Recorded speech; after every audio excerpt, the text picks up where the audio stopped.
Nasubukan nyo na ba sumayaw ng cha-cha? Ika'y natutuwa tulad ni Aling Linda.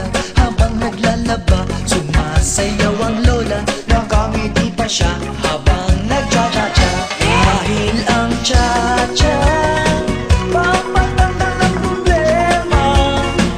Lagi ka pang nakatawa habang nagcha-cha-cha. Kaliwat kanan nyo lang